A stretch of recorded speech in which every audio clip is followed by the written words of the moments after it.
I'm changing locations and shit. Man, get into this motherfucking bag. Stand up the way, I made. Sacrificing time for this shit. Man, I got a plan. Tried to tell niggas years ago. They ain't understand. Riding by myself and it's cool. I'm all in my head. Everything in life you can't replace. I build relationships. Pretty little smile make a nigga wanna lock it in. We met the same time I lost a friend. We should try again. You should hop in. I ain't gon' hurt you, baby girl. You know we locked in. Used to be on FaceTime calls on the regular. Never made time, landed on my busy schedule. Now every time I hit the bay, you know I think of you. Working on your brand, love you. Yeah, it's goddess.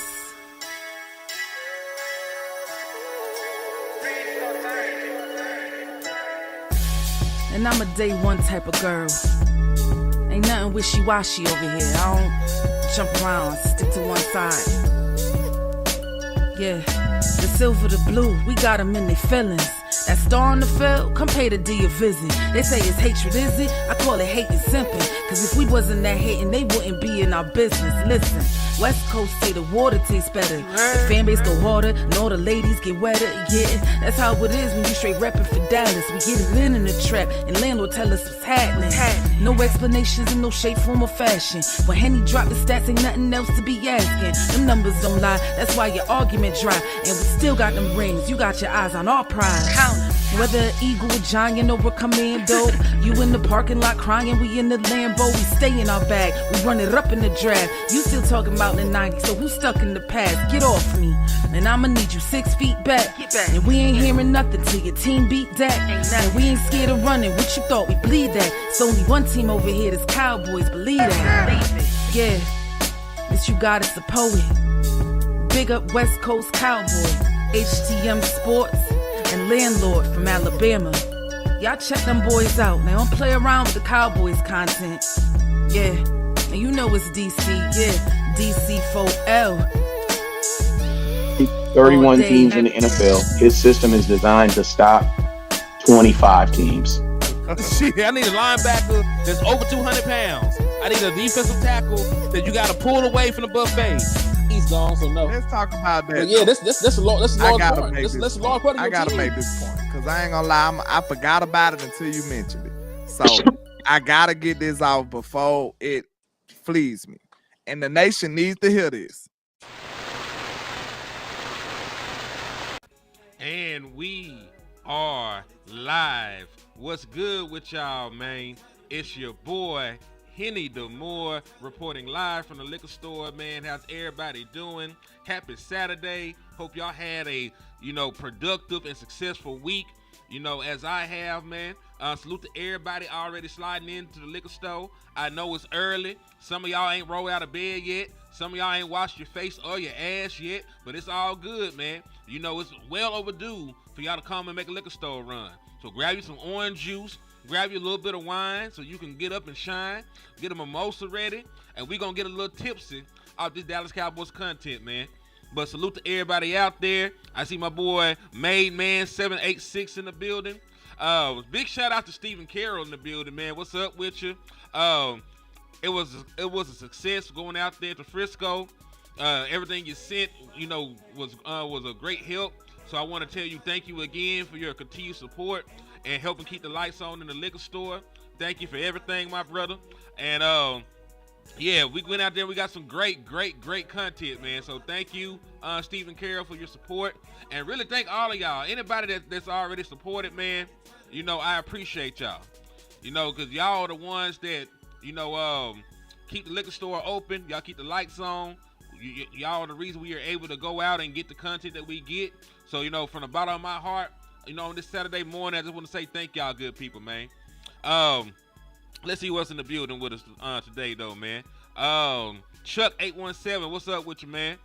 Liquor store Henny, yes indeed. My boy Rail 9107 said, "What's cracking, Hen Dog? I thought I was fired. I just got hold on. I thought I was fired. I just got suspended for smacking my supervisor because he a punk ass Eagle fan. Hey, man, sometimes the money ain't worth it, man. Sometimes you just gotta crash out and handle business when it comes to the Eagles fans, man. But I feel you though, man. Don't mess up the bread though. On the cool, don't mess the money up. Don't mess the money up. Drewski in the building. Hen in the AM, yes indeed. Take you some hen with your orange juice, man. See that concoction tastes like. Steve said he been at work for 2 hours already, so my boy grinded, man. My boy grinded. Salute to y'all, man. But man, the Dallas Cowboys just played a preseason game, man. The Dallas Cowboys just went out there and played a preseason game last night, and I gotta give my thoughts about it, man. There was some good. There was still some stuff that need to be worked on. There's still some things that give me pause and concern, but we're gonna talk about it, man. We're gonna discuss, how we feeling going into, the regular season after what we saw from the preseason. So we don't just have to react to the final preseason game. We got 3 games of preseason work, to discuss. We gotta figure out who we want, on our final rosters. We got to figure out who won some of the camp battles. So we really got to have some real deal hard conversations this morning, man. And if anybody ain't seen it, this is some footage from when I went out there to Frisco. I just like letting it play. It'd be a nice backdrop while we talking football. This is actually a 2-minute drive that Dak Prescott and the first team offense was doing. So if y'all have not seen any of the footage from Frisco, I will be playing it while we discuss, the preseason game. And what we need to be looking forward to, in the weeks ahead. So first and foremost, all right, you brought up Joe Milton. Salute to Jeff in the building. He said Milton was much better last night, but still think we need a veteran backup. Let's talk about Bazooka Joe Milton out there, man. Let's talk about Bazooka Joe Milton. So if you take a look at Joe Milton and his numbers from last night, Joe Milton, after his day was said and done, he attempted 18 passes. He completed 10 of them, 132 passing yards, 1 touchdown, no picks. He had a passer rating of a 97.5. So not bad. He was even more involved on the ground this week. He went for 4 carries, 33 yards, and a touchdown. So it was a 2-touchdown day for Joe Milton. 165 total yards for Joe Milton. Only played in the first half. But Joe Milton, he looked a lot better. He did, in fact, look a lot better, from what we've seen these first 2 preseason games. Reason for that, in my humble opinion, they got Joe Milton into the flow of the game much earlier. They gave him some stuff, to work with, some easy completions. They supported him with a run game. Deuce Vaughn had a very nice half of football. That definitely helped in some of the play calling when you're able to run the ball, get some play action looks off of those same run looks, just so the linebackers be a step late getting into their coverage responsibilities. So I think things like that definitely helped Joe Milton. They moved the pocket a little bit more. They were able to sustain a run game. They didn't ask him to just go out there and sling the ball, all around the yard. They did have a plan of attack for Joe Milton, and they executed a lot better. So Joe Milton, I think he's a long way away. I still feel if I got to rely on Joe Milton to save my season, let's say Dak Prescott gets hurt, I still don't think that we're going to win a lot of games with Bazooka Joe. But Bazooka Joe did show some growth. He's showing that he's maturing as a quarterback a little bit. He wasn't as antsy. His footwork wasn't as bad. He didn't run for phantom pressure like we saw in the first 2 games. So, and listen, the Atlanta Falcons, their backups are horrible. So, I'm going to just throw that out there. I ain't going to just sell y'all a dream. Like, I'm going to always keep it 1,000. Like, the backups from the Atlanta Falcons were not worth a damn. You know what I'm saying? They were awful. They mustered up 13 points, if I'm not mistaken. So the backups for the Atlanta Falcons weren't great. But, if we're just comparing Joe Milton, for what he did last night to what we've been seeing Joe Milton do, you know what I'm saying? It was a great improvement for Bazooka Joe. I was on the verge of taking – listen, I was finna take the man nickname away. Y'all know I'm finna take the man nickname away. Y'all here hollering about Bazooka Joe. The boy name will finna be Pop Gun if he went out here and sucked again. So you get to keep your name one more day, Joe. You get to keep your name one more day, one more week. You know what I'm saying? So I think he did decent though, man. Like real talk, he did decent. He did decent. James Houston put his name in the defensive end rotation. And that's going to be a hard conversation, too, when it comes down to James Houston. Now, you're asking me, HTM Sports, Henny the Moore, do I believe, that James Houston should make the team? I wholeheartedly agree and believe that. I do think James Houston should make the 53-man roster. When you talk about defensive stats, when you talk about impact as an edge rusher, hurrying in the quarterback, crushing the pocket, getting some disruption. He's been doing a damn good job of that up to this point, man. Matter of fact, that's not it. This is defense right here. All right, this is the defense right here. So, yeah, James Houston had a sack. Perion Winfrey had a sack. Rochelle got an interception off of a deflection. My boy Shamar James, got an interception. Unless there was a horrible decision on that pick that was thrown to Shamar James. Like, I don't know how you don't see a big ass 6-something, 2-something linebacker staring you down from start to finish on a snap. But that it is what it is. Division defense came through, but there are definitely some hard conversations to be had on the defensive side of the ball in general. Because a guy like Barron, who's had a great camp, he's probably not gonna make the team. But I think that James Houston should.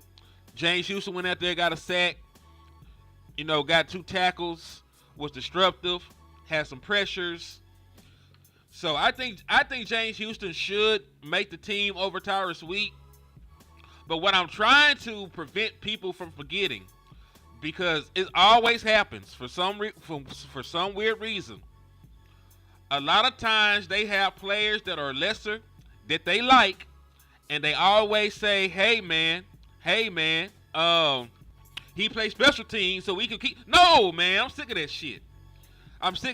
I do not want to keep any, and I'm not going to sit here and act completely obtuse.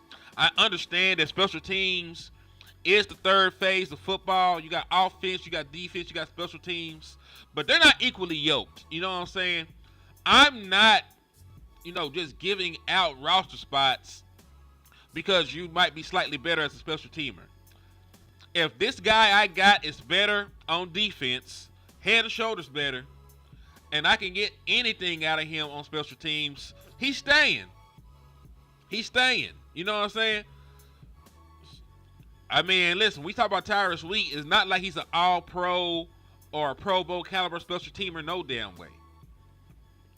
You know what I'm saying? Like, playing gunner and playing on special teams, in my opinion, that's about effort and that's about want to. If you want to be a good special teamer, you will be a good special teamer. You know what I'm saying? Like, if you want to be a good special teamer, you'll put the work in, you'll get down there, you'll make some plays. You know what I'm saying? You'll hit. You'll work on your tackling, you'll work on your pursuits and your angles.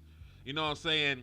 Like, I'm not just going to hand out a roster spot based on special teams. I understand it's important. I'm not sitting here saying that it ain't, but I'm not letting that be the deciding factor, between 2 defensive players. When one defensive player has been damn near unblockable, has been really one of your standouts. Like, he's been one of your best performers in preseason. So I'm not letting something as trivial as that be a reason why I keep a Tyrus Wheat over a damn James Houston.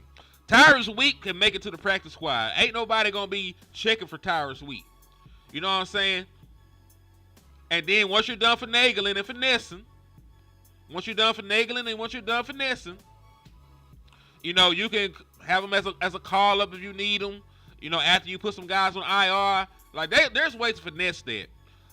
But on the cool, when I talk about non-negotiables, in the title, there are multiple players, in my humble opinion, based on what I've seen and based on, what I think, that if they don't make the initial 53-man roster, I can't trust Shotty no more. Because Shotty has been talking about competing every day, competition, earning everything, and all this other good, rah bullshit.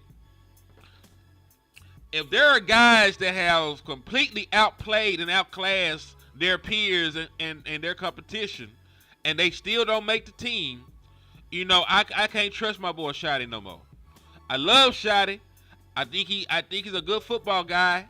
I like his football knowledge, and I was impressed by his play calling last night. But if you get out here and you lying to me out the gate, this is going to be a relationship that's built on bad faith, in my opinion. So let's see what my boy Los Auto said. I think the boys have figured some things out, but don't think the Falcons' depth is that good. Seeing some good things, though. I wholeheartedly agree to you. I think the Atlanta Falcons have a horrible pool of talent outside of their stars and starters. There's a reason why they did not win a preseason game. So I wholeheartedly agree. I agree. They're not great when it comes to their depth. We beat up on an inferior team, but to be fair to the guys we had out there, had they got their asses whooped by the Atlanta Falcons, I'll be up here talking crazy about them. So I do have to at least give them some cool points for going out there and handling an opponent that they supposed to handle. You know what I'm saying? Like, I gotta give them some cool points for that. So I think some people we can still get them on practice squad. Most times we get everyone we try. And listen, I understand why this roster shit is hard, because you're not really going to just be evaluating the guys on your roster.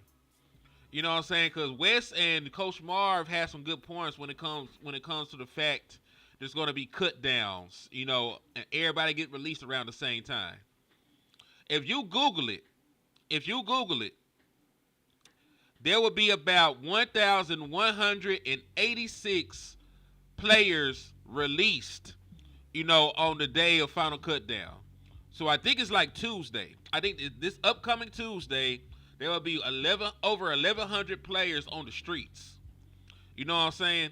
So the Dallas Cowboys, even if you make the initial 53-man roster, there could be some guys that you had, there could be some guys that you had 30 visits with that end up on the open market.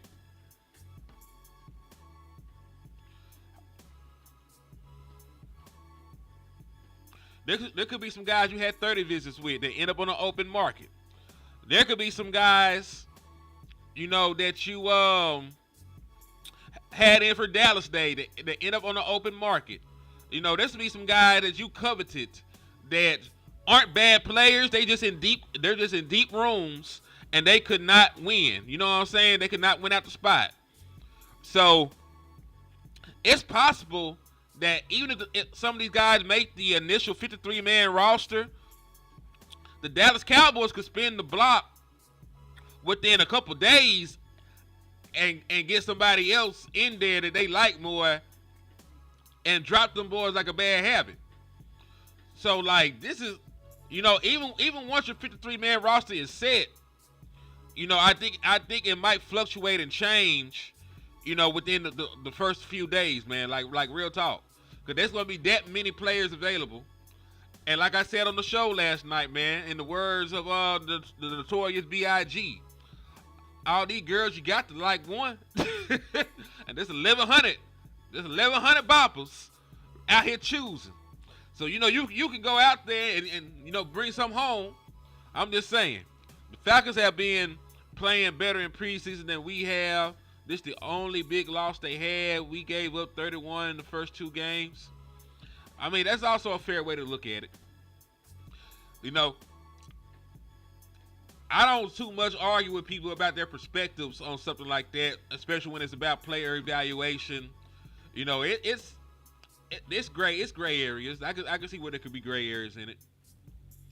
My boy said Rodgers, Isaiah Land, Julius Woods. Yeah, man, there's been some good players in the past that had great camps and everything else, good preseasons, and the Dallas Cowboys let them walk.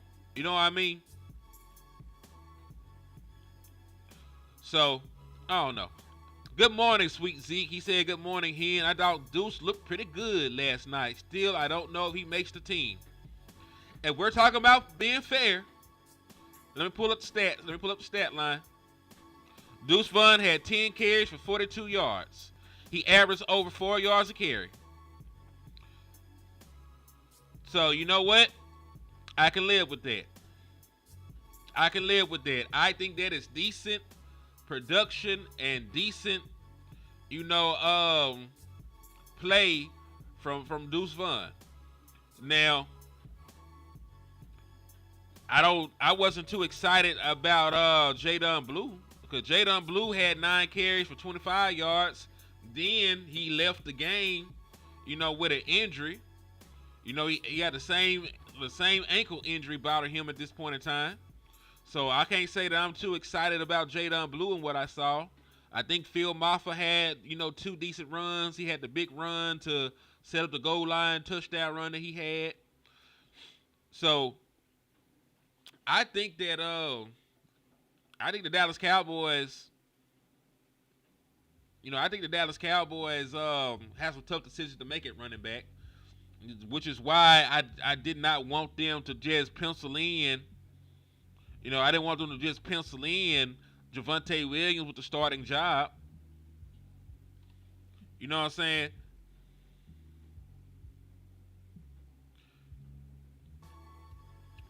I didn't want them to just pencil him in with the starting job. I wanted him to get out there and compete for it and earn that shit. He said he looked better than Sanders. Yes. So, if somebody deserved not to make, the team, it should be Miles Sanders. Miles Sanders is the one.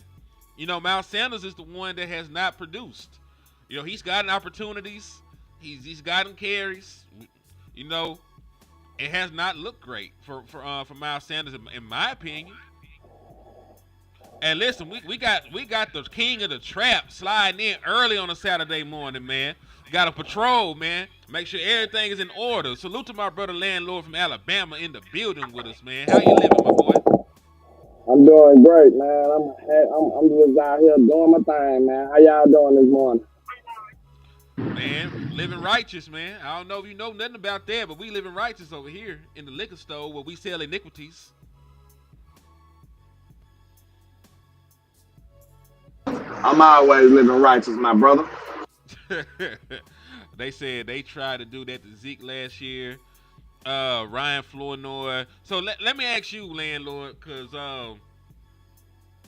do you think, because I got some non-negotiables on a list, right? I'm building a list of non-negotiables that if they don't make the team, we're going to have to beat the hell out of Brian Schottenheimer.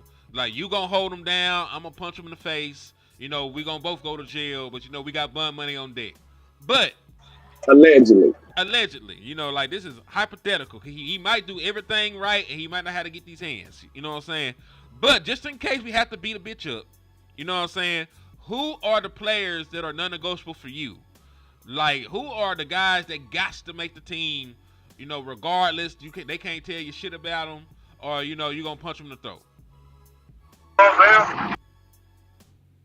And shout out to Lou Takes in the building, too, man. I see my brother Lou. We're going to do a show. We're going to record a show pretty soon. We're going to do Drunk Nefarious Takes, man. So let us know your schedule this day. Today, we're going to get it done. But, Landlord, you gotta let me know, man, which one, well, not just one, which players in general are on that non-negotiable list? For sure, my boy James Houston. James Houston looked like a monster. That boy been and like, I know he is in a kind of deep room though.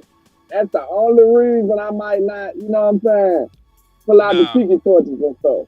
But he is in a deep room. But man, that dude looked like a natural talent. He look like he got natural bend. He aggressive, and he got a motor, man. That dude nice. Like I've been liking with everything I see with him. He pulling out the tool belt, a pass rush move on a regular. He out there cooking, man. Hey, 53, if y'all don't know who he is, but James Houston been a monster. He been flashing every game. Yo, also, just to show you why why it may be a deep room, there's no reason and no excuse for him not to make the team. I'm gonna do a very easy one for you. James Houston or Tyrus Wheat? Tyrus Reed got a little pressure too, but I like Houston. Exactly. So James Houston gets sacks. Matter of fact, I think he got multiple sacks in preseason. If I'm not mistaken. I'm gonna double check. You know, I don't tell no lies or do no finessing. But I think he got multiple sacks in the preseason. I know he got a bunch of pressures. He can set the edge and run support. You know what I'm saying? Tyrus Wheat better not make this damn team. Because all I'm going to say is if they come out hollering like, hey, man, Tyrus Wheat play special teams, I'm going to slap the fuck out of nigga. God forgive me. Yeah, so that's where I'm at with it. James Houston has outperformed Tyrus Wheat, and I'll be damned if special teams, keeps Tyrus Wheat on this team over James Houston. Now, that is a non-negotiable for me. You know what I'm saying? I got another one too. My boy Holden and Floyd Noy, they gonna have to battle it out. They gonna have to fight to the death. Like we gonna have to drop a contract in the middle of them in the arena and close the cage or something and just let them battle it out. Cause Floyd Noy was looking good too. He was hooping. But, that's what. yeah. He was going off, man. So like I said, Jalen Bruce made a play too. Like Bruce is like no offense, he's like a roach. He survived. He survived, man. That's a compliment in this context. Like he's like a roach. Like you can't get rid of him. As soon as you really want to take him away, he just do something to make you reconsider every time. You know what Carlito said. As soon as I think I'm getting away, they just pull me back in. That's my boy Jalen Brooks right there, man. He just keep pulling us back in. But I don't know, man. That wide receiver room, we got an embarrassment of riches. We got a surplus of riches out there when it comes to these wide receivers. And how much change can a year make is insane. Like we got our picks and we lost one and we still got too many. Like that's crazy. Yeah, because just imagine what this would look like if John Domingo was healthy, because we are going into this saying that it can only be one wide receiver make this team outside of the top 5 guys. Because wide healthy is CeeDee Lamb, it's George Pickens, it's Kevontae Turpin, it's Mingo, it's Tolbert. Like those are the top 5 wide receivers on the team. And then they'll if they carry 6, cause think about it like this: there's not even a guarantee they carry 6 wide receivers, landlord. What if they only carry 5 wide receivers because of the injuries to other teams, and they just have a practice squad full of dudes? Cause that's possible. You know what I'm saying? Cause that's the reality of it, because it's hard to go deep at a position and you got 50,000 injuries at another spot. So you might have to carry an extra corner. You might have to carry, an extra. Where else we heard it? Defensive tackle. You might have to carry an extra defensive tackle. So you might have to carry a little bit more than what you want to in certain areas. You need to carry an extra running back too, probably. Because we're not sure. And listen, they saying that the injury that Blue had last night was the same damn ankle. It was the same ankle. The ankle that held him out of these training camps and practices is the ankle that he tweaked. My nigga said, Lou Take said, lost the cricket and gained the roach is crazy. We lost Brandon Crickets and we gained the roach. Jalen the Roach. That's crazy. Cause look, Brandon, man, I can't wait to see what he do over there. But he don't got no quarterback though. But we'll see. Who is the Saints quarterback? Rattlers, Spencer Rattler. I think he's going to win that starting job. They spent a second round pick on Tyler Shaw, but he's not ready. So I definitely believe that Spencer Rattler is going to be the quarterback that wins that starting job week 1. Will Prosper, what's up with you? Yeah, Camo. He looked fragile. My boy Rail said Blue needs some milk. Yeah, Blue looks listen, Lan, I know it was just the first game, and he did have one decent run. I was not that impressed with Jadon Blue last night. I know it's only one game, but I was not impressed. You know what I'm saying? So he had one like 13-yard run or something, didn't he? That's about it. He had one 13-yard run, and then I look at the stats real quick. He had 9 carries. So let's see. Did you look up the stats? Well, my bad. We'll talk about this after you get done. Go ahead. No, you're fine. You're right. He had a 13-yard run, but he only had 12 yards on the other 8 carries. That ain't gonna get it. They ain't gonna get it. So 9 carries for 25 yards. One carry was 13 yards by itself. So on the other 8 attempts, he only got 12 yards. So hell no, man. That nigga was averaging like a yard. I think people be getting confused with they get our, what can I say, our hopes confused with our reality. Because our reality, we can't live off of hopes. So like, even though we hope Blue and all these other players be phenomenal, like I hope every player on this roster be incredible. I swear to God. Like I hope they just be like, you know what I'm saying? Something we never seen before. We got 53 All-Pros on the team. I hope it's just ridiculous. But in reality, we have to go off of what we know and what we see. We can't just go off of the hopes. So a lot of people be like, oh, you dogging Blue. What has Blue showed us? What has any of these people that showed us for real? Like, and then even if they show some flashes in preseason, okay, that's good, but we still have nothing tangible for you going up against NFL talent. So how could I sit up here and say, oh, he's going to do this, he's going to do that? I mean, I might believe he could do it. He might have the capabilities of doing it, but I'm not finna live my life like that. I'm not, bro. I'm not finna live my life off projection when I have nothing tangible to go off of. Like, okay, one might say, oh, why you high on Sam Williams? At least I seen him play against NFL talent, and he had some big moments, and he had some big production in a small sample. I could project that over time, like, maybe if he gets some more run or stay healthy, he can produce more. Ain't that fair? Mm-hmm. So for somebody like Deuce Vaughn, even though we seen him look much better yesterday, like much better, no cap, them little legs was churning. I'm not gonna hold you. But even though we seen Deuce look better yesterday, we don't have a lot of proof that he can actually do that against real NFL talent.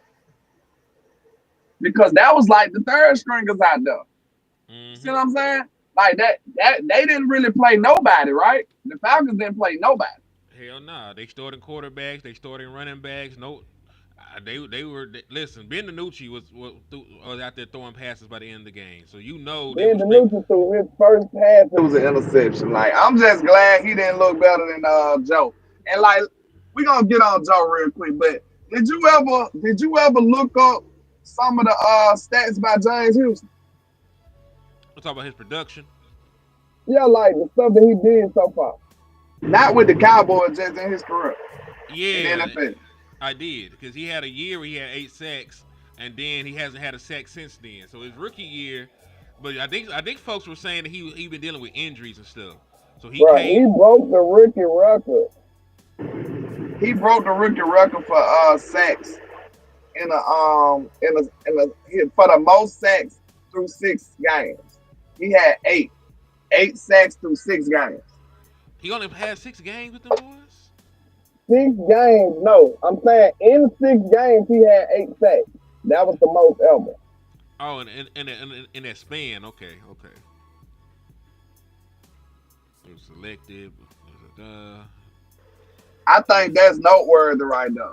See, like that what I'm saying. Like, even though we ain't seen him for a large sample size, if I can take that and put that into another situation and stretch it across a decent amount of time, maybe we can get that on a consistent basis. Maybe not that, but something close to that. You see what I'm saying? Like, if you're gonna give Also, me projections, at least give me projections that's based on something tangible. That's all I ask.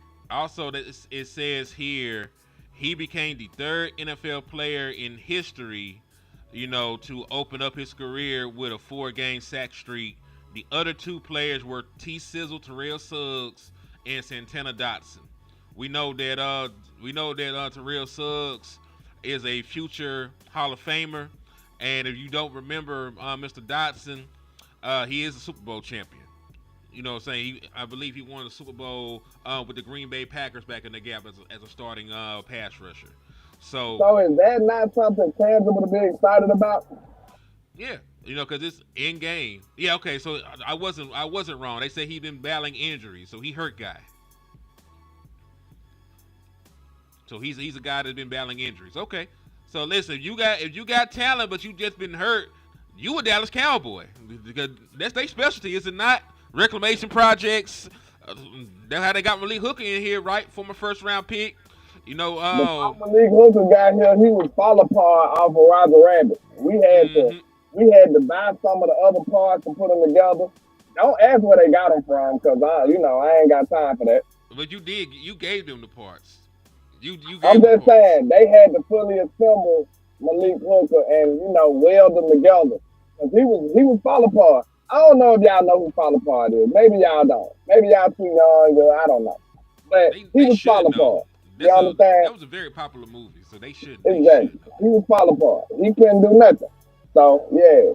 And now we fully assembled them, paste them together, popsicle sticks and bubble gum, and now we got Malik Hooker. So we probably can do the same thing for Mr. Hooker. 3 days from now. So the NFL cut down date is Tuesday, August the 26th at 4 p.m.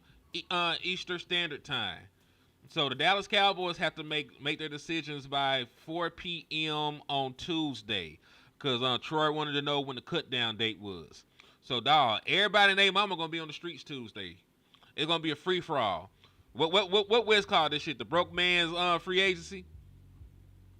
Broke boy free agent, he crazy. For real. We balling on the budget, man. We gonna get a couple of former first round picks out this. He said, but the way Maffa ran that rock, Maffa did good. He only had 2 carries, but he made the most of it. You know what I'm saying? That's about seizing your opportunities. You know what I'm saying? If you only get 2 carries, you got to look amazing with the 2 carries you get. And he had a big run, then he had a run for a touchdown on the 2 carries he had. And for a team that got a bunch of scat backs and shit like that, you need somebody to show that they can get the rock in at the goal line and can run through contact and things like that. Yeah, I'm not saying what somebody will or won't do. I'm just saying I can't depend on what they will or won't do if I have nothing tangible to go off of. That's all. Who you responding to? Miss TA said, what's it? Oh, Yeah, he hasn't played landlord to say what he will or won't do to be fair. Yeah, I'm always trying my best to be fair. But I'm just saying, like, I'm trying to depend on some, Miss TA. I'm trying to depend on some. When you go into a war, you want to know what your person in the foxhole, what you going to do. You don't want to be like, I wonder if he gonna shoot for me. Like, you know what I'm saying? Maybe he know how to operate this AK. I don't know. Maybe it's a possibility. Like, nah, you want to know exactly what you gonna get from your people that's in the war with you. You see what I'm saying? If you had a sergeant that you weren't sure about, you wouldn't be ready to go out there and put your life on the line. These boys is, kind of sort of putting their life on the line when they step out there on that field. So you want to make sure you got somebody who's gonna be willing to sacrifice and go hard for it. and be good. You know what I'm saying? You don't want to be losing. So, I mean, you gonna have to give them a shot. I just want to be able to depend on what I'm gonna get from these guys. Just like CD Lamb. We know exactly what we get from CD Lamb. We know exactly what we get from Dak. I We have know no exactly idea. what we get from Dante Fowler. We know exactly what we gonna get from these dudes. We know. They proved it. They done it before. So I have no idea what I'm getting from Dak Prescott or CeeDee Lamb, landlord. I don't know that. I don't know what they're gonna do, landlord. And you know exactly what I you don't I get don't from I them don't know guys. what they're gonna They done do, did it landlord. consistently year after year after year after year. You know, there's always somebody be contrarians, man. So I have to. That's true. That's true. Well, man, I mean, Dak might not have a leg, landlord. Then I would deliver him one, in 3 business days. In He'll 3 have a business brand days of new trade. spanking leg in 3 business days. So Listen, don't even worry sir. about it. This is our quarterback. You better overnight that shit. Told 3 You business right, days. true. I might have to snatch a You leg playing? ASAP and send it over to him. Yeah, you right. Yeah, I got you. I got you, Dak. Don't even worry about it. Yeah, he need to have that leg same day.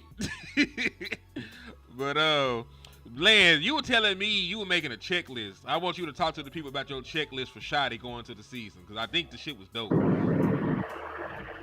Yeah, I mean, to be fair, I got a lot of stuff on this list. I'm not expecting Shotty to do everything. But if he come close to doing everything or do everything, in my book, I'll be looking at him like he is him. Like him Duncan, him Jones. Y'all know my button I push. He would be that dude. So I'm not, this is a very, very it's a lot of stuff. You know what I'm saying? So just to be fair. He said that was a nefarious voice change. But he had to know that this shit was real. Like you can't be 3 day in the leg to the quarterback. Y'all gotta get y'all shit together. We gon' So let me pull up my notes. This is my Shotty in his bag checklist. These are things that I require from Shotty. I can't say for nobody else. For me to feel comfortable in saying, okay, we got one of them ones. We got somebody that's ready to cook. All right. I'm gonna need you to expound after every point. I got you. It's no problem. You see how ATM put me on the spot, but hey, I'm a walking, talking content creator. That's what I do. All right. Content just oozes from us. All right. So listen. All right. Number 1. This is not in order. It's just a random list. Nothing is more important than the other. All right. But this is my number 1 thing right now. It's the first thing. He must cook with KaVontae Turpin. If I see him cooking with KaVontae Turpin, that'll give me a lot of stuff that I like. That'll answer a lot of questions. Because us as fans, man, with the Cowboys, we understand how talented Turpin is. This is something that's been like a mystery in our head forever. Like, why we can't have Turpin just cooking all the time? Like, what's wrong? Like, what is the problem? Like, what is the issue with us not being able to cook with KaVontae Turpin? We just don't understand it.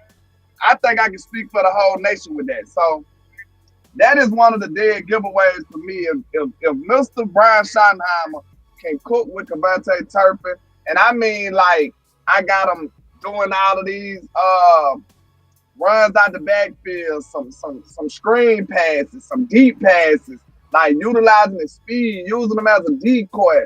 I mean, it's a lot of things you can do with KaVontae Turpin. Put him in the backfield with Blue.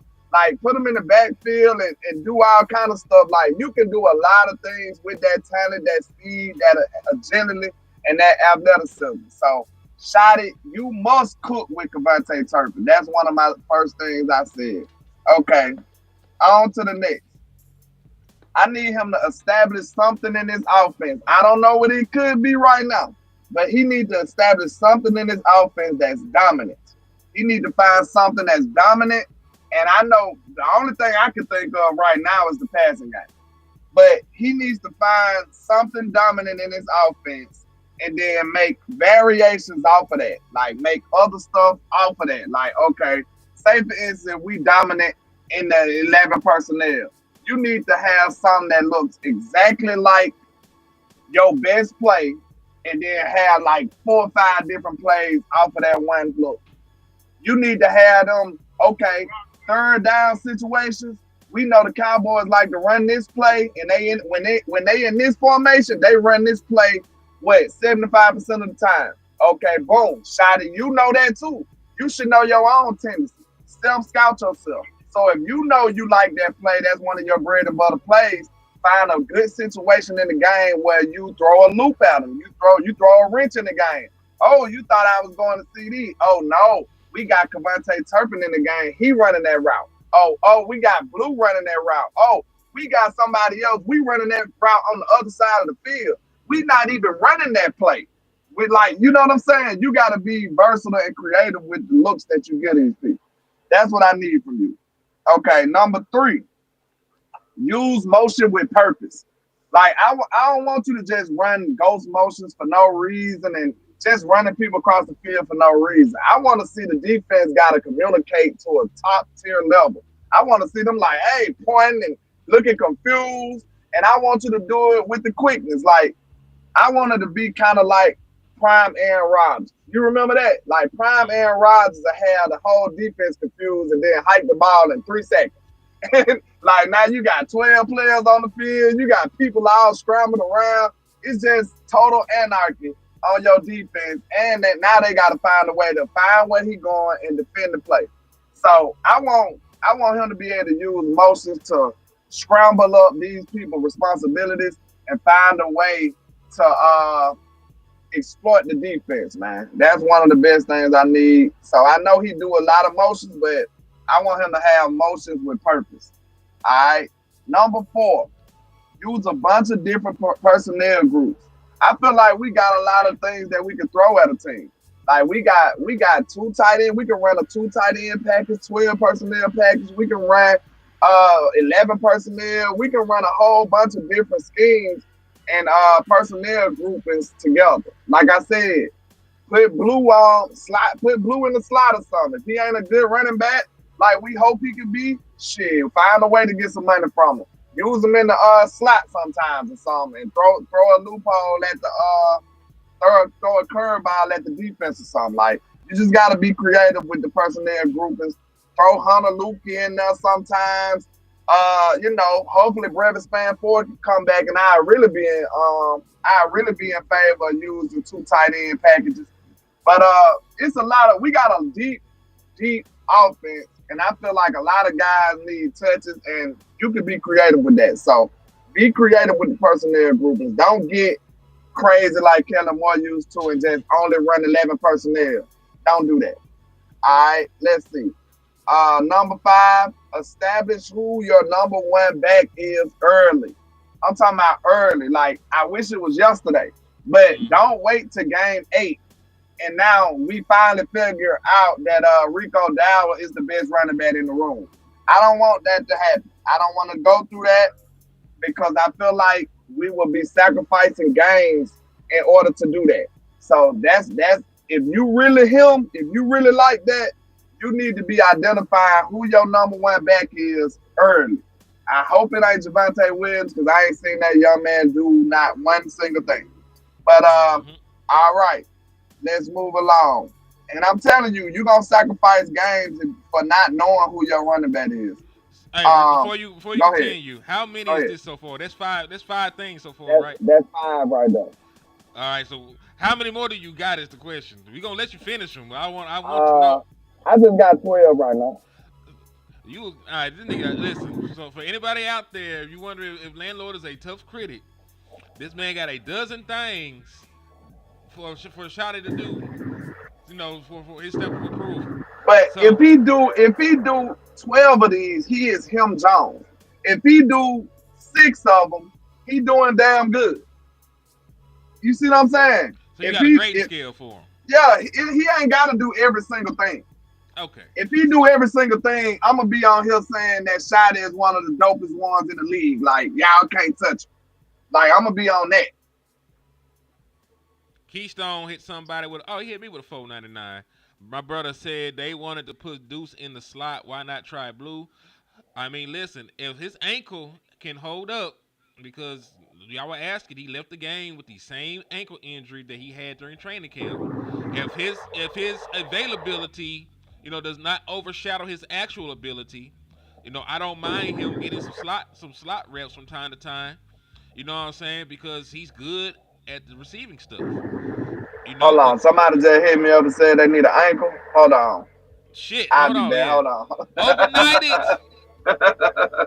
Hey, let me quit playing. These people gonna come and die by. they gonna use a show as evidence.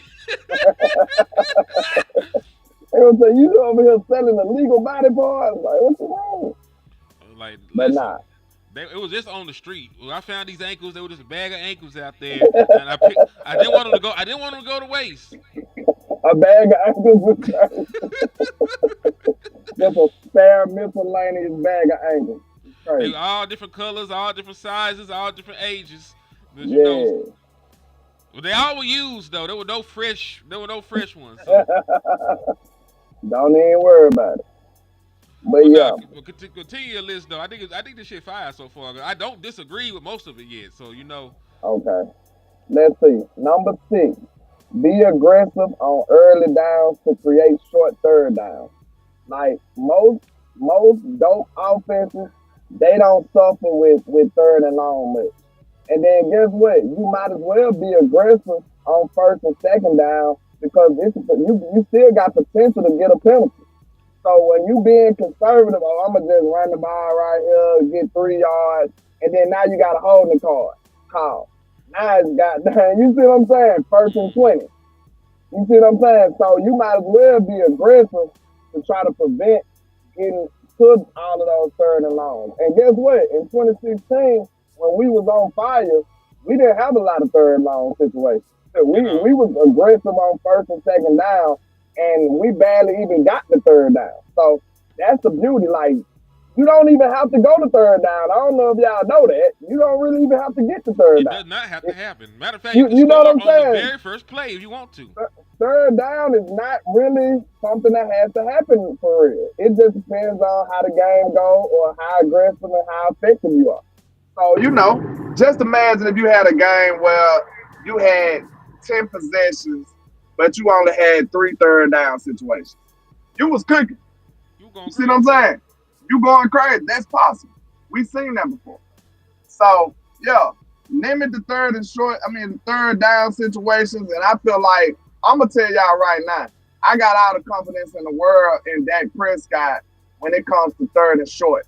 Like, we get in trouble when it's third and long repeatedly. You see what I'm saying? When it's third and long. That's hard for anybody, not just Dak Prescott. That's hard for any offense to continuously convert third and long situations. All right, number 7, run a variety of plays out of identical personnel groups and formations. We ain't seen that over here in Dallas. Like, I rock with Mike McCarthy, but I can't remember a particular formation that we used to run that he got a bunch of different variations off of. You remember when we was talking about that here? Like, if we playing the game against somebody, they got one formation and they do 65 things out of that one formation, they finna cook, bro. they finna cook. It's nothing you can do. Like, you just gotta hope something happen and you make a play. Like, if they got 10 runs out of this one formation, they got 13 passes, and they just cooking, like, it's nothing you can do when it's that elusive, when it's that mysterious. Like, you don't know what they're doing. So at least have some packages and some schemes like that where the stuff looks the same, but you're doing different stuff. All right. I agree with that wholeheartedly. Yeah. Number 8, you gotta have Blue incorporated in the passing game. Like I said, if he's not a good running back, I'm still finding a way to use this young man. Hey, I need some production out of Blue. I'm sorry, because we don't have a lot of production coming out of the running back room, it feels like. So that was one of his calling cards coming out of Texas. Like, let this back out of Texas run some Texas routes out the backfield and cook. Like, that's what he made his name off of, really, catching the ball out the backfield and being explosive. So we need to see him do that on the NFL level. Okay, number 9, make Ferg great again. Can we make Ferg great again? You gonna put it on a I hat? Yeah, we need to make Ferg great again, bro. Cause I mean, y'all people that follow me, they know how I actually used to feel about Ferg. So they don't take the things I say about Ferg as just straight hate. What's going on? Hold on. They know. That scene started playing for no reason. Hold on. Alright. But they don't take the things that I say about Ferg as straight hate. Cause they know how I actually feel. No, Hold on. but This thing yeah, tripping. they know that Ferg used to be my guy. But like I said, I can't support you when you're not doing nothing. So last year it was a lackluster year. I want to see if Shotty can make Ferg great again, man. And I don't think it's gonna be that hard. Like I said, you got to deal with CeeDee Lamb and George Pickens. Like Ferg should be over there with a endless buffet. He should be able to just eat as much as he wants to. Okay. Number 10, have Dak playing at an MVP level. I think with the weaponry we have and the team that we done assembled, I know y'all say what y'all want to say, but Mike McCarthy did it, right? Mm-hmm. Mike McCarthy had Dak playing at an MVP level. That was the best version of Dak that we have seen so far. You know, maybe not statistically, but I feel like as far as consistency over the whole season, Dak was solid as hell that year. So I want to see can Shotty get Dak back to that level again. He started out shaky last year. He wasn't the Dak that we knew and loved. So hey, let's see can Shotty make Dak get back to that level that he was on. Okay, number 11, because this will let you know that it's not in order. CD and Pickens should just be unstoppable. Like it shouldn't be many games where them dudes not cooking. I just can't see it. I can't understand that. I don't think we should even accept that. Like, of course, it's gonna be games where it's a little more difficult. But even if it's a grinded out game, it still should be plays like, okay, CD came through it and we was able to get over the hump, or George Pickens finally got over the hump and went crazy and scored a touchdown. Like, it shouldn't be many games with this caliber of receivers that we got that we struggling and doing all of this. Like, bro, they should have a phenomenal year, bro. I just don't see a way around that. With a healthy Dak Prescott, CeeDee Lamb, and George Pickens, I don't see a way around them just having a phenomenal year. And the only way it could happen, other than injury, is if Shot is not cooking. All right. And number 12, game plan to prevent getting the game wrecked from potentially bad tackle play. Okay. Listen, I like what I seen from Guy and I like the progression. But I'm going to just be real with y'all. I'm not head over heels about either of these tackles. I'm just not. Until proven otherwise.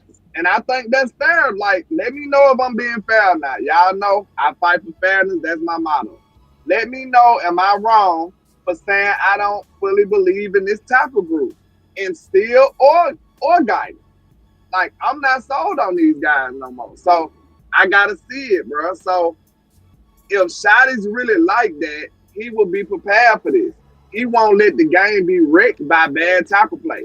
Like, Guyton just constantly getting cooked, so now the offense can't do nothing. Like, you gotta be able to have great in-game adjustments to fix those type of situations. If you see Guyton over there getting his head bashed in, you should be able to, roll the protection that way. Put Schoonmaker over there and help block. Put Malik Davis or whoever the hell in the backfield to try to help block that man and figure it out. Or you can just run plays to get the ball out of Dak's hand quicker. If you know you coming up on a game against somebody who you can't deal with, maybe like Hutch when we play the Lions, like, you should be already prepared. Like, okay, we gonna speed the clock up a little bit, just a little bit to be safe. You shouldn't be doing these long developing plays going up against people who you know that's just gonna get off regardless. So that right now, that's my checklist that I got from Mr. Shotty, and I know it's extensive. Maybe my explanation was extensive, but I do have 12 of them right now, and that list is growing. But guess what, though? Some of this stuff hold more weight than others. So he can do like 3 or 4, and I'm over here like, okay, shot it going in. You see what I'm saying? I'm just looking for indicators to let me know that he is where I want him to be. You know what I'm saying? But who am I? But I think this will be the best version of Shotty, and I feel like these are the things that'll help us get to where we're trying to go. Listen, while extensive, while lengthy, I don't think you lied. You know what I'm saying? I do believe with an offensive-minded head coach, one thing I should not be worrying about is if my offense can move the ball and score points. You know what I'm saying? So whatever that looks like, you know, you got 2 top-tier wide receivers. They're saying that you might possibly have a top 3 wide receiver and quarterback tandem in the National Football League. That's what they're actually saying right now. So if you cannot Spencer produce, K got me wanna stop it at 12. Now he said I got 12 commandments. Hey, I'm right. I'm with you. Hey, he cooked with that. Crazy. He cooked with that. Now they my 12 commandments. I ain't gonna add no more. I'm good. Shout out to you. Shout out to Special K. That is a cook up right there. Salute to my boy. But yeah, dog, like when you have the kind of weapons that you have on the roster, you can't really take anything less than dominance, man. All-pro quarterback, all-pro wide receiver. His running mate is a top 20 wide receiver in the National Football League. You know, you got a Pro Bowl tight end. You got the fastest man in the NFL by the numbers. You know what I'm saying? So you got to find a way to to score points consistently. Like, I think it's a failure if this Dallas Cowboys offense is not averaging at least like 28 points a game. If you ain't walking away able to score 4 touchdowns in a game, you know what I'm saying? Like I think you failed with the weapons that you got. They got at least average 28 because Mike McCarthy and them average 30. They average 30 in 2023 if I'm not mistaken. So you at least got to average 28. You know what I'm saying? So Dallas Cowboys, when it comes to the Schottenheimer, offense cannot be bullshit. You know what I'm saying? That's for me. Secondly, when it comes down to it, you talk about being multiple, man. So like when the occasion calls for it, be multiple. You know, it could be a game you go in here and you think the best path to victory is running the football.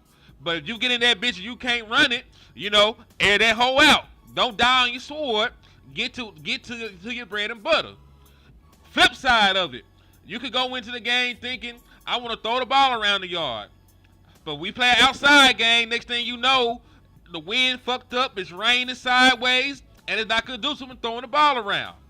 You know, change the game plan, and let's see if we can run the ball a little bit. You know, do some RPO shit. Maybe throw Joe Milton ass in there so you can do some quarterback keepers and packages. But don't just die on your sword, man. Make the necessary adjustments in game to put your team in the best position to compete. So you know, but I'm with you for the most part on your checklist, man. I really am because it just makes sense. It just makes sense, dog. And you ain't asking for a whole goddamn lot. It sounds like a lot, but a lot of that shit is common sense football. A lot of it was already happening too. Like George Pickens and CeeDee Lamb was already cooking. You just get a chance to cook with them together. Devontae Turpin was on an upward trajectory with Mike McCarthy. He had 400 yards and a couple touchdowns last year. At least Mike started cooking with him. Kellen Moore did nothing with him. You see what I'm saying? So, and then you paid him. So it looks like you look forward to him being a part of your offense. So that's one thing.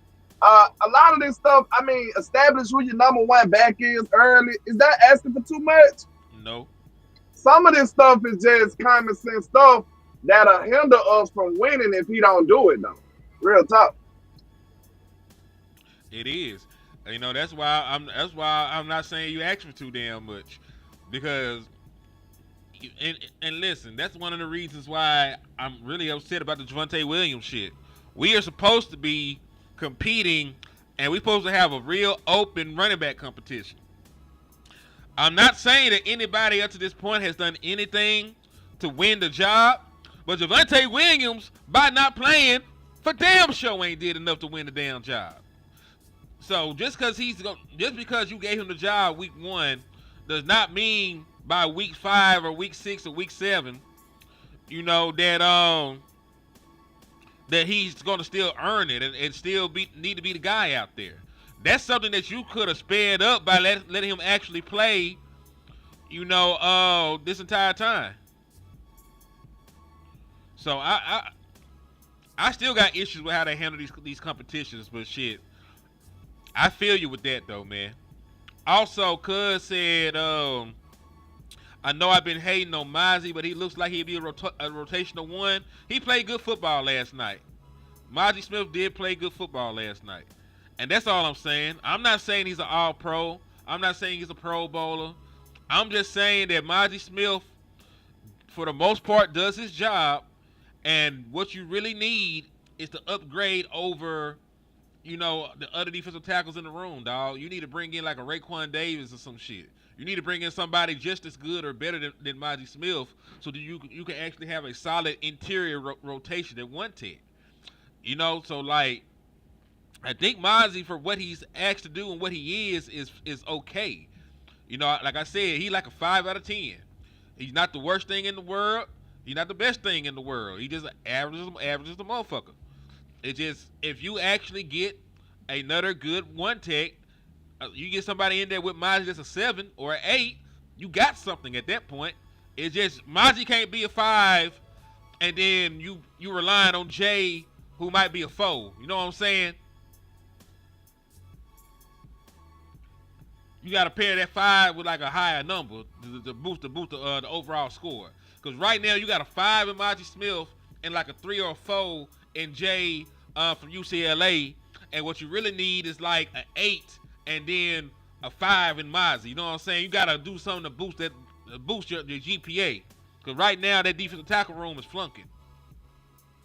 So we ain't got a lot of options, but we got to keep them until you don't need them.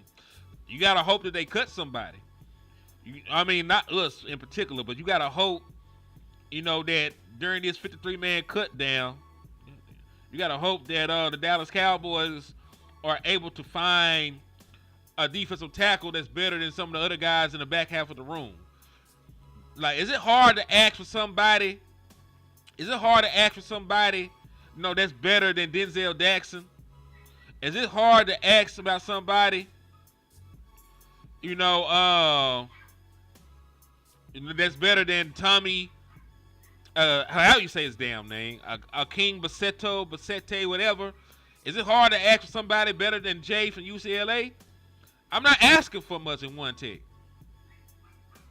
They say, Landlord Lou, what y'all think of Tommy? I think Tommy don't make the team. And fuck all. I don't think he's done enough. And that says a lot about this defensive tackle room. And what people don't realize about Tommy's a 3-tech. Like, he's a 300-pounder, but Tommy's natural position is 3-tech and not 1. And when it comes to 3-tech, you already got Solomon Thomas. You got Osa Odighizuwa, who you paid. And then Perion Winfrey was going crazy out there. Like, Perion Winfrey even showed he can line up a defensive end and get pressure. You know what I'm saying? So, like, Perion Winfrey should definitely make the team over somebody like Tommy. Yeah, Tommy gonna be on the practice squad. Denzel Jackson, he's a foreigner, so he's gonna be in the international exchange program thing that they got going on. You know what I'm saying? So I think when you talk about your 3-techs are gonna be Osa Odighizuwa, Solomon Thomas, and Perion Winfrey. I think those are the 3 3-techs that they're gonna run with.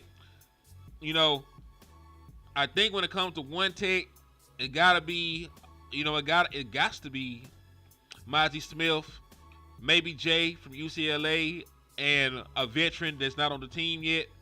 And that's if the Dallas Cowboys go 6 deep in defensive tackle.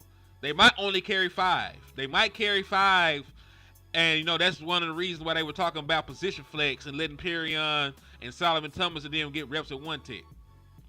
You know what I'm saying? They might only carry 5 defensive tackles and then just play some of the 3-techs at 1 situationally, which I don't like and don't respect, but that's what they talking about doing.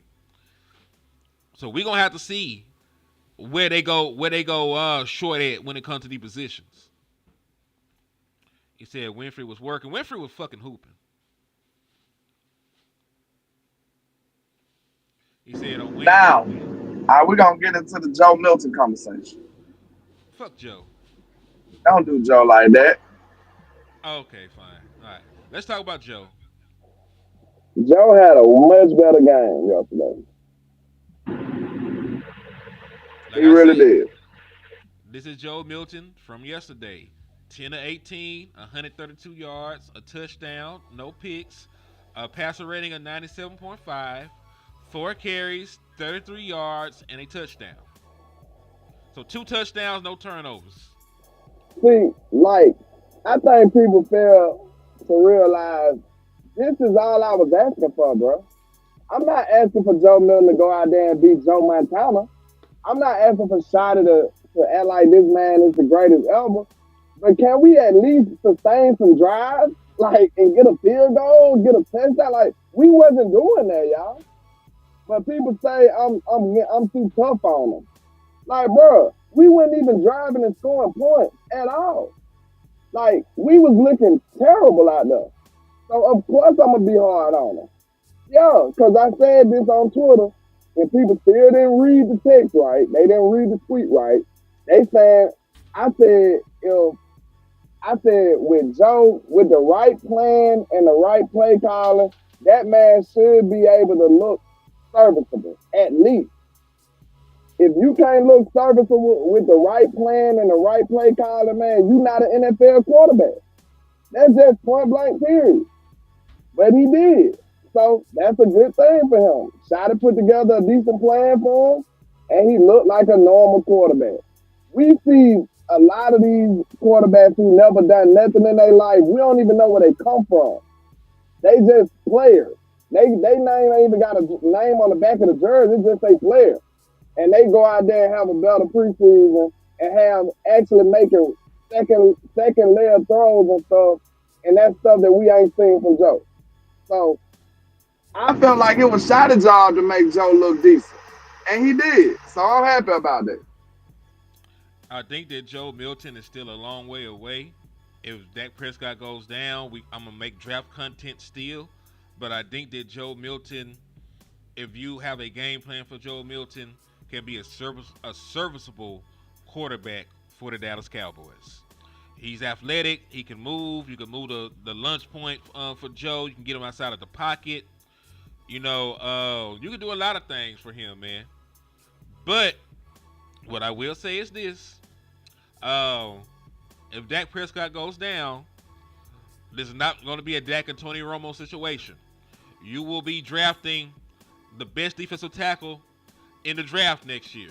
Or you'll be drafting high enough to where you can let George Pickens walk because you might be able to get Jordan Tyson or one of these other good wide receivers in the draft because you might get a top 10 pick again if something happens to Dak Prescott and you're relying on Bazooka Joe. And listen, Land, I almost took the boy name from him. Like, his name Bazooka Joe, his name was finna be Pop Gun until he went out there and had this damn preseason game. Because he wasn't killing nobody. He wasn't blowing shit up. You know, that motherfucker was for show. So I was finna call the boy Pop Gun, and then he went out here and had this game. So I'm glad that he's moving in the right direction. But I'll be 1,000 with you. You had 3 preseason games to show me something. You showed me something in one of the 3. That's 33%. If you get a 33% on any goddamn thing, you failed. You failed. In with the numbers. In it with the numbers. Henny with the numbers. So I'm just saying, man. We gonna slow our roll. We gonna pray for the brother Joe Milton.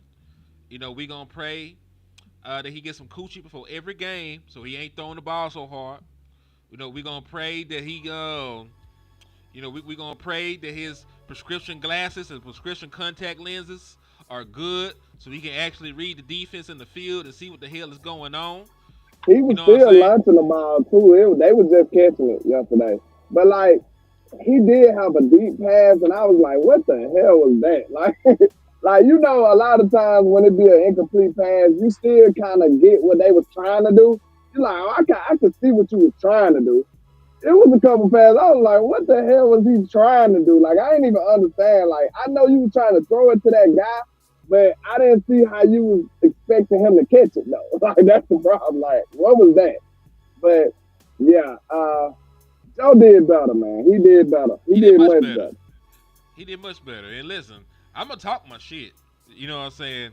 I'm gonna talk my shit about these players, but you know, it's all in jest and fun. He did look a lot more comfortable. I think the play calling, having a running game to support him helped. You know, I think the play action passes helped. You know what I'm saying? So, and I think letting him run the ball, you know, him taking off and scrambling, you know, sooner rather than just staying in the pocket and dying with the play, I think that helped open things up for him. You know, but I do have a question for you. So, they are projecting the Dallas Cowboys to only carry 5 wide receivers. The 5 wide receivers that they got penciled in this last projection from RJ Ochoa are CeeDee Lamb, George Pickens, Jalen Tolbert, Cavante Turpin, and Ryan Flournoy. If that was the case, how would you feel, landlord, with the Dallas Cowboys only carrying 5 wide receivers? Say them wide receivers again one more time. Lamb, Pickens, Tolbert, Turpin, Flournoy. 5. That'll be tough. Lamb, Pickens, Tolbert, Turpin, Tolbert, and Flournoy. So no holder. I mean, and to be fair to Ryan Flournoy, he is the wide receiver with the most receiving yards in preseason. Why do they want to count Turpin so bad? Because he's a wide receiver. Okay. I guess. They should just have a special spot for him on the roster. You still have to go short somewhere else. And that's what we were talking about when it came down to these injuries. Because they might be forced to put Trayvon Diggs or somebody on IR. Or if Trayvon Diggs is going to be ready, you know, by the beginning of the season, you can't put him on IR. So you might have to leave Trayvon Diggs on your active roster if he only got to miss 1 or 2 games. And then you still won't be able to play him, so you'll need another cornerback. So, and then, of course, you damn sure going to need offensive line depth. Because they got the Dallas Cowboys carrying 11 offensive linemen. 11 is insane. You got 5 starters. You got 5 starters. You got and everybody need a backup, right? So you need at least 10. So maybe cut one of the offensive linemen if you wanted to do that. But they also got you carrying 10 defensive linemen. They got Micah Parsons. They got Dante Fowler, Sam Williams. Oh fuck no! All right, so this one gonna piss you off for real. You know what I'm saying? This one gonna piss you off for real. They got Peyton Turner. Remember, this is just a projection. This ain't the Dallas Cowboys official nothing, right? But they got Peyton Turner making the team over James Houston. And I ain't heard Peyton Turner name get called once. If that happens, we riot. Because these are what's even crazy. They don't even got Perion Winfrey making the goddamn team. Hell nah, Perion did enough to make the team. So they got Micah, Dante Fowler, Sam Williams. They got Marshawn Nealon. They got Donovan Izaraku. They got Peyton Turner. Hell no. They got Osa Digizua, Solomon Thomas, Maji Smith, and Jay from UCLA. So they only got up with 4 defensive tackles. You might need to carry 11 defensive linemen. Because I think Perion Winfrey needs to make the team. And I think that you need to swap out Peyton Turner for you got to swap out Peyton Turner for James Houston. Because they only got that's some crazy shit though. Where did you get this projection from? This is RJ Ochoa's No, John. This is John Shoulders. I'm sorry. This is John Shoulders. Projected 53-man roster from the New York Times. He must. I mean, I don't know what John got going on. Like James Houston, like he knows some inside stuff. So I ain't gonna say he don't know what he's talking about. He probably knows some inside politics stuff going on. That's why this list sounds so crazy. It do sound like some back bullshit. I kid you not. I kid you not. But listen, maybe because I'm not saying anything bad about Ochoa, because he's great at covering the Dallas Cowboys. Matter of fact, if you own You mean Machota. Fuck it, man. There's too many people covering the Dallas Cowboys. But they all dope, though. So RJ Ochoa and John Machota, they both dope. I'm fucking sorry. All right. But point being is this, man. Like, you cannot watch Perrion Winfrey play and have flexibility at the one tech be an undersized one tech, play the three tech, play the five as a defensive end, and say somebody with that pass rushing ability and that flexibility should not be on your opening day roster. You cannot look at James Houston with what he's done in preseason, how dominant he's been, how hard he's been to block, the bend, and the natural pass rushing ability, and say that he should not make your opening roster. They saying Turner making $3 million. That's why that nigga is penciled in. I hate that stupid shit. Well, Shotty don't need to say the word competition no more. You need to hush. If you sit up here and let Jerry and them step on you, I don't know, man. Y'all let me know if I'm wrong, because y'all know I'm gonna keep it as honest and fast as I can possibly keep it. As men, do we respect other men who let other men step on them? The question is it stepping on or is it chain of command? Like, I can want to listen. If this is like the military, I'm a soldier in the military. I want to run down and kill these niggas, but that's not the order. You supposed to do reconnaissance. Your supervisor said you do reconnaissance. I get the chain of command thing. You're right. You absolutely right. Us as men, we understand, we respect the chain of commands. But at the same time, I don't know. We don't know what's going on in the back room, though. But Shotty could be fighting them. Shotty could be fighting them in the back room. We don't know. That's fair. And the only thing I'm going to say is this is based off of the projection. Because Peyton Turner might get cut and competition might come through and Jane Houston get in. You know what I'm saying? But we talking about the hypothetical if this baby back bullshit is real. And listen, I understand exactly why you would feel that way. You know what I'm saying? Because you can't sit out here and say competition and there's no competition. So I think that's fair too. I think it is fair to feel that way. Okay, let's say this then. Let me know if we can come to this agreement. This is what we need to do. We need to pinpoint exactly the people who should win over other people. Mm-hmm. And if all of them don't work, like if all of them get kicked off the team, I'm not buying that he was fighting. I'm sorry. Now I can see if we get a couple of W's. We can't have our L's, bro. We can't have our L's and we say he fighting Jerry in the hopes of for the sake of competition. We can't do that.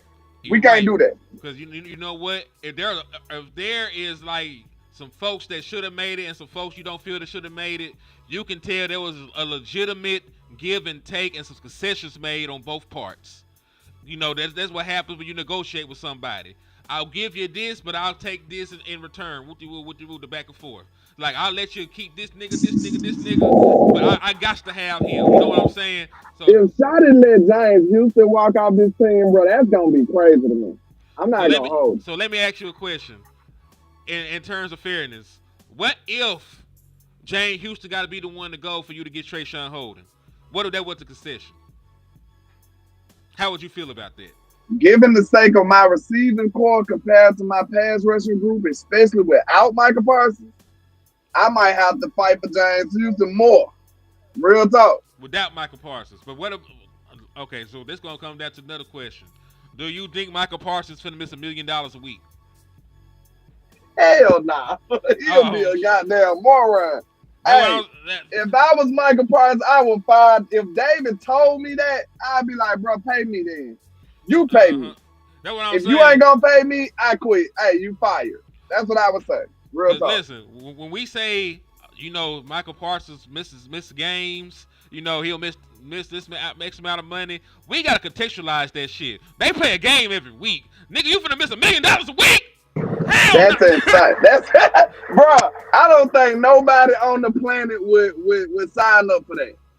I don't care how rich you is. Losing $1 million a week, man, is you insane? No, I'm not doing that.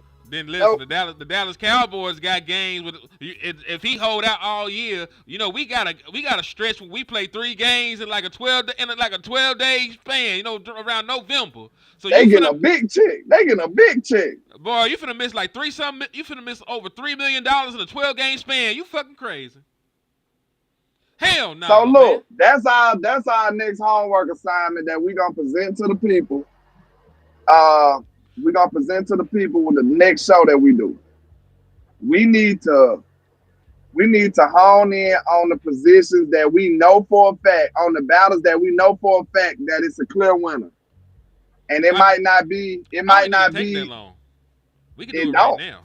Let's do it right now. Cause I think it was part of my non-negotiables. Because Jane Houston was a non-negotiable for both of us, right? That he was one of the guys that got to make the team for what he did. For sure. How you feel about Perion Winfrey and what he's done? I'm willing to fight about James Houston right now. And I'm talking about like if it came down to it. Perion Winfrey, he showed more than Mozzie. If you show him more than the bad guy, the guy that got the bag, you deserve to be on the team. All right. So what about Damone Clark? If we talk about competition, that is somebody that came back from the dead. I didn't think he was gonna make the team, and now I don't see how you go in with the DeMarvin Overshown injury and he don't make the team. I ain't gonna hold you. He gotta make. I feel like he's gonna make the team, but if I could get him to play like that, I might need him in rotation. Like, I ain't gonna lie, I was really impressed. Like, and I'm somebody who was dogging Damone ass out. So I'm always gonna keep it real with y'all. But I like what I seen from Damone. I'm not acting like Damone is an all-pro, but I like how he was moving fast, he was running fast, he was closing the gap. Hey, and he was running sideline to sideline. He was always around the ball, and he was coming up hitting people. Like, what more do you want from a linebacker? And he was tackling people in the backfield too. Keep that in mind. He wasn't just tackling people 5 yards every time. He was tackling people for loss. So I like that. I was impressed with the growth of Damone Clark. I'm not gonna lie, and I feel like he probably earned his way into the rotation for me. Because we got linebackers who, they just linebackers. Like, Sanborn looked good, but is he a world beater? No. Matter of fact, is Murray a world beater? None of these guys are world beaters. That what annoys me because we ain't even seen Murray. We seen Murray in camp. They have not let Kenneth Murray touch the fucking field in preseason. None of these dudes are world beaters, so that means to me, it's screaming that Damone Clark should be able to at least get in the rotation. All right, one other linebacker that's played well, Shamar James. I think that's non-negotiable for me because you can't go out there. Hold on, that's fair. Los, I'm on the same page with you. Damone got to do this against the number ones, though. I mean, now, if he was doing this against the ones, I'd be fighting for him. But I don't think I have to fight at that point. I wouldn't have to fight for him. And listen, we can only judge the competition based on, the snaps that we're taking. Nobody has played really against ones or anything like that because a lot of these teams, aren't playing a lot of their starters and shit. So we can only judge him based off of camp and preseason. And I think he's done well in both aspects. So I agree. When the season kicks off, this shit got to translate. But as of today on the 23rd, when there's been no regular season games played or anything like that, just based on what he's shown, he deserves the credit that he's gotten. And y'all know I wasn't fucking with Damone Clark. I'm just trying to be as fair and reasonable as humanly possible when it's come to what's been put on tape and what he's done up to this point in time for this offseason. But I was gonna ask you about Shamar James, number 50. Cause when I talk about none, Shamar been hooping too. Low he key. had He been a playing pick last good. night. He really somebody, like, to be honest, he been flying under the radar. And he been decent every time we got on the field. Real talk. Mm-hmm. So that's what I'm saying. So, you like to hear that about a rookie. He's showing flashes, showing signs already. I think, hey, I like what I've been seeing from him. Yeah, and listen, I don't think a lot of people were even high on Shamar James when we picked him up. You know what I'm saying? Cause then he get one from Dak too. And Camp, I think he might have. I think he got one of them same kind of interceptions from Dak. Because it seems like he got a knack for the football. And I always want them type of guys on my team. I want them guys on the field, actually. You got a knack for the football just finds a way to magnetize itself to you all the time. Like Leopold was one of those. Like, if that happens to you more times than not, I need you on my field. Yes, I agree. And listen, y'all, if y'all are enjoying the content, please hit that Cash App. Please hit that share button. Please hit that sub for the love if you ain't already joined. Show that you appreciate the content, man. So, and listen, if you don't got no money, that's fine. Because, there's different ways to support. Like I said, you can share this stuff. You can put it in a group chat somewhere. You can tell a friend. You can tell a foe. You can tell a pimp. You can tell a hoe to come on down to the liquor store and, get you a bottle and get drunk off the content with your boys, man. And if you need something a little bit stronger, we got the trap right around the corner. Yes, sir. Kept our defense playing 90 snaps. I like that as well. You know what I'm saying? Because you did protect your defense. Your defense did not play a whole lot of football yesterday. You got some turnovers. You got them off the field. You forced some, you forced some punts. Like, and you ran the ball decently enough. You know what I'm saying? To to not put your defense right back on the field at times. So I think they did a good job of playing some complimentary football. I think he did a great job of playing complimentary football. I think so too. We got them out the field pretty good and got some stops on third down. We got an early stop. Didn't they go 3 and out the first drive? I don't think it was 3 and out, but they down show. They did convert, but they got out the field pretty quick. It was like a 5 and out or a 4 and out. They didn't do too much with their football. You know what I'm saying? The question from my boy Devin Overton. He said, "Is he safe?" I think they really, really like Childress. Also, shout out to Anthony Strader, man, for the Cash App. He said, "Fuck the Eagles, man."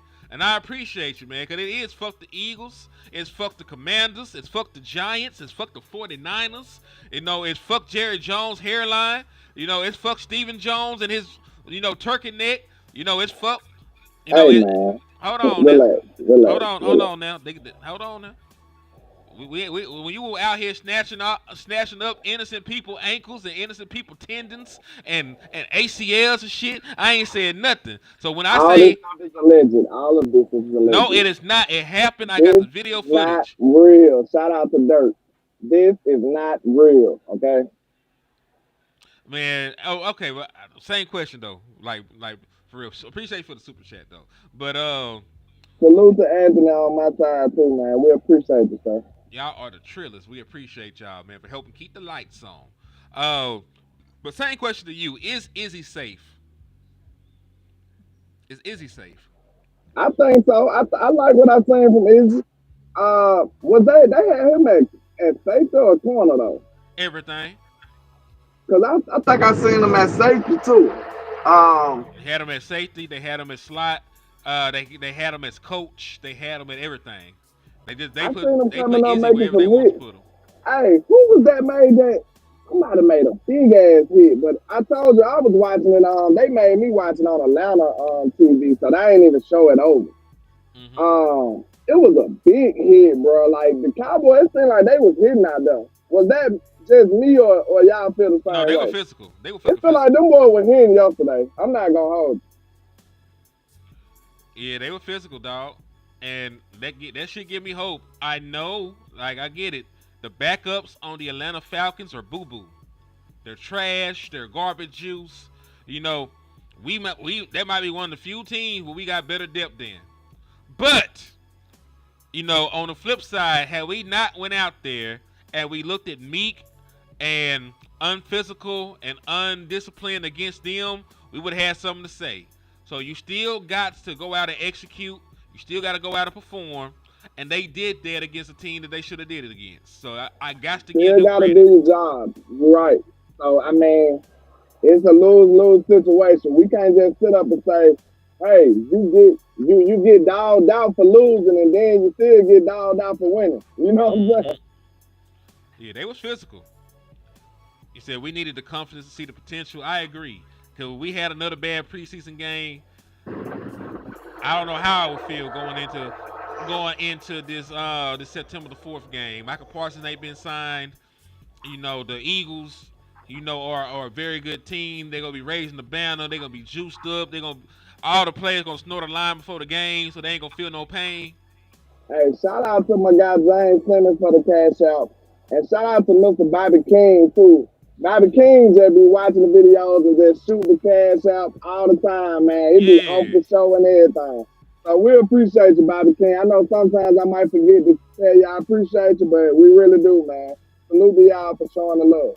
Yeah, salute to Bobby King on my side too, man. I woke up, with a donation to the United Negro College Fund. I appreciate you for helping us out. Landlord, what were you having over there? What did he donate to? Uh, to the trap. You know what I'm saying? We trying to Just to the improve. trap. We need some improvement. You know what I'm saying? So hey, we trying to improve the look. We trying to improve the quality. So hey, whatever you send this way, it will be reinvested. That's how we handle that. Also, shout out to James Simmons on my end as well for the cash app. It was just received. This will definitely go to paying on the light bill in the liquor store. We have a very high light bill, because we have folks in and out. But, we got this top of the knot security system that once it detects Eagles fans, it automatically slaps the fuck out of them for me. So, once the Eagle fan walk into the liquor store, they finna get a bottle. Only thing they get is hit with a bottle. We gonna bust them upside their head. So we do appreciate you. I don't think I proposed this to the people yet, but we'll see about my idea about watching the Eagles game. Oh, fuck no. I ain't said it to them. No, you ain't even said it to me. I have. You talking about doing a watch party for the Eagles game? No, where I said I was gonna watch the game at. Oh, going out there to you showed did going out there to the bar because there's like an I'm Eagles bar. thinking about listen. I got word on the street. I'm not sure, but I gotta make sure that it's an Eagles bar in Atlanta. So I'm thinking about going and invade that Eagles bar, draped in Cowboys gear, and like just tell them a straight fuck you to your face. Hey, we all about that. Now, if we get our head bashed in, I'm going to just have to wear that. You know what I'm saying? It is what it is. I'm a Cowboy fan. I'm like that. But I'm thinking about going to the Eagles bar. So if y'all think y'all enjoy watching something like that, me interact with a bunch of shit eaters and, stuff like that, let me know, man. Hey, if y'all want it, I might do it. If y'all support it, just let me know. But I was thinking about that. That might be something I do when we play the Eagles or something. Just go to the Eagles bar. They got a legit Eagles bar in Atlanta. I know it sounds crazy, but they be in there like they in Philadelphia somewhere. So, yeah, I think that'll be lit. It sounds like it'll be good-ass content. I ain't going to hold you. I ain't going to hold you at all. So, listen, I will watch something like that. If y'all let us know if you will watch something like that from Land, man. Yeah. And if he do it, y'all vote for this, and he go out there and he take his time to drive down to Atlanta and do that. Y'all make sure y'all support. Hit my boy with some gas money or something. Hit him with some money for security so they can jump the Eagle fans if need be. hit him with some money for some shots. He gonna be at the bar. The Dallas Cowboys might drive my boy to drink. You never know what they gonna do week 1. So y'all make sure y'all support my boy if you go out there, man. If y'all think that'll be interesting, man, y'all make sure y'all let me know. I might pull it out for y'all. But hey, that's hilarious though. He right. I need to use that as a report card after week 1 and week 2. You know what I'm saying? I'm looking at my commandments to see that he hit on any of them. Indeed. Shout out to my guy Anthony again, man. Hey, y'all just don't know, man. This stuff really helps, especially when you make content like me and him make. We make some outrageous content. Like y'all think we can just cuss out? He literally just said fuck everybody in the organization. like he literally just said this. Like, do y'all think we can broadcast this anywhere else? So hey, man, y'all listen. The stuff that we say, the way that we operate.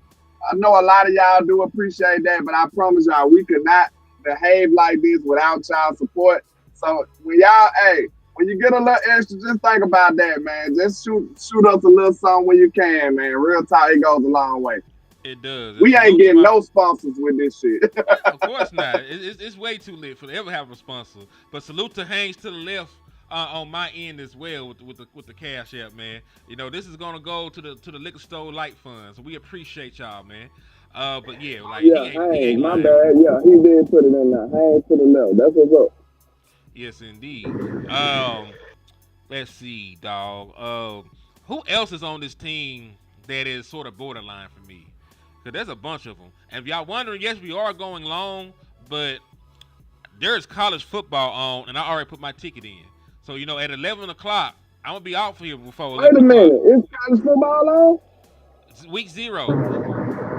What you mean? Kansas State and Iowa State, 2 ranked teams are going to play in about an hour. What the hell is week 0? That's new? No, they did it last year, too. Man. They do week 0 all the time. You tripping. I'm insane. I got to go put me some money in there. Well, who we betting with? What we betting on? I'm going to tell you mine, because I went on Prize Picks. So I'm going to tell you what mine is for these couple games. And I ain't put a lot of money on it either, because, this the first game of the year. Man, motherfuckers all want to call when I'm trying to use my phone. I don't know nobody, no damn Sherman, Texas. Listen, if you are a bill collector and you are calling me, I see the calls. Calling me won't get your money. I'm just let you know that. Yeah, listen. I knew I owed you money before you called, and I still ain't pay you. So you calling me is gonna make me say fuck you for real. I'm just gonna block the number. But what I got, but right now, I got the, I'm only betting with the first. No, I'm lying. So I got Avery Johnson. They got the special. All they gotta have is a single yard. So I got the special for Avery Johnson down. All they gotta have is 1 passing yard. All right, so Chase Sal, I got him going over 29.5 receiving yards. I got a Dylan Edwards anytime touchdown. And then I got Ben Goldberson, the quarterback from Stanford, going for at least 175 passing yards. Yeah, I didn't even equate to what his name mean. I mean, I'm going to just, I don't even want to know. But, yeah. Appreciate you, man. It is a little insane, sound like. So yeah, well, what you thinking like, man? Because that's what I got. I got some other ones in, but those are like long term options and shit. I got like Dak Prescott for the year. Going over 3,800 passing yards and shit like that. Where you betting that at? I'm on. That's my Prize Pick stuff. They got long-term bets on them? Yep. Since when? Since recently, I guess. Because they got, I said NFL, when you go to it, it says NFL season. I got Patrick Mahomes throwing for over 4,000.5 yards. I got Jordan Love going over 3,550.5 yards. I got Jared Goff going over 38,999.5 yards. And I got Dak Prescott. Right. That must say 38,000. 3,800. Yeah. We ain't doing that shit. And I got Dak Prescott going for over 3,875.5 yards. What's crazy is they got Jared Goff throwing for more yards than Dak Prescott. Like his I own. mean, they probably looking at his offense, but hey, Detroit could take a step back without Ben Johnson. I said the same thing, but people think I'm crazy. Yeah, they could take a little step back with a new offense over there. Let's see. Also, landlord, your boy Jalen Milroe. I need to redo this ticket and just do nothing but the the long term thing. I don't want your boy Jalen Milroe to fuck this up for me. But I also got Jalen Milroe and Shedeur Sanders on this ticket. I trust Shedeur Sanders to throw for at least 83 yards. Do you think Jalen Milroe throws for 169 yards though? That seems a little rich for preseason. That is a little rich. He gonna start the whole game? I think so, for what they're saying. I don't know what they wide receivers look like though. I don't know about that. That's a lot. Yeah, I think I might have to change that real quick. Hold on. Now you probably should have took Miro with the rushing yards. I don't think his rushing shit was hitting on nothing. Let me see. I need to hold on. I'm finna undo this one because I do wanna And y'all know this is not financial advice. Yes, this is definitely not financial advice. And gamble responsibly, you know. Mm-hmm. Now, the question is, can I change the lineup? You said Dak Prescott, 4,769 yards, 42 touchdowns, 10 interceptions. If Dak threw for numbers like that, they would still hate on Dak. So you threw 10 picks. Bitch, shut the fuck up. You know what I'm saying? But those are great numbers. It's just there's gonna be somebody goofy out there to act like those numbers ain't good. You know what I mean? There's gonna be some goofy ass niggas to say those numbers ain't good for Dak. There will be. Yeah, I don't know. Shared lineup, transaction log. I'm trying to opt out of that one. I don't think it's gonna let me, so I'm not gonna worry about it. Cause I got a lot more. He said, Dak finna go crazy this year, man. I have no doubts about it. Healthy Dak, that boy finna go left. And listen, don't let. And I'm just thinking about Dak as a individual entity. You know what I'm saying? Don't let Shotty be like that. Don't let the run game be like that. You know what I'm saying? Don't give him no help. Like, he gonna go ballistic. Like, it'll be ridiculous then. He said, what y'all think about Blue last night? On a scale of 1 to 10, he was like a 3. I think he blew it. I think Blue blew it. I'm just saying. He didn't blow it, but he didn't do what I want. He didn't do what I wanted. He ain't blow it, but he sure ain't show it. Who else evaluating, me or y'all? You know what I'm saying? Like, this is my evaluation. He didn't show me what I wanted to see. So I think he had a good run, but he had a good run. I'll leave it at that. I'm not saying. Then they put him on the shelf too. That's what I don't like. Oh shit, he got hurt. Yeah, I told you he hurt the same ankle. I was hoping that injury was just precautionary. Yeah, they say he okay, but like they wrapped that nigga ankle up like a mummy. He got a fragile ankle, man. It's crazy. Tenderloin ankle. Hey, could you hold on right quick? I need a shipment of ankles real quick. You know what I'm saying? We gonna see the black ankles. Yeah. Not that black though. He is sort of high yellow. So listen, if he end up with an ankle that look like it belongs to Makembe Mutombo, we gonna have some issues, landlord. We got at least match the skin tone. Okay, but he'll have socks on. Hey, whatever ankle you can bring quick, we need that over there ASAP. You know, underlay.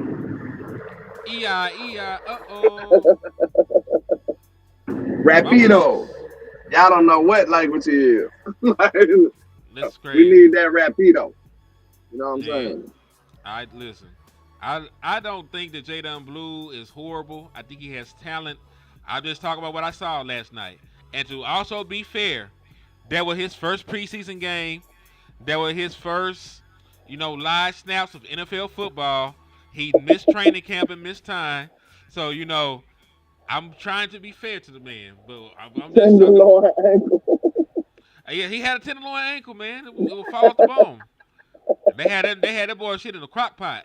That shit just See fall that, off the man? This bone. is the stuff y'all really pay for. We can't say this nowhere else on the planet and just keep on moving. This is why your independence is just dope. Like, we can say whatever, and they just got to deal with it. You know what I'm saying? But hey, man, y'all fund this. Y'all help us be who we are, man, and we appreciate y'all for real.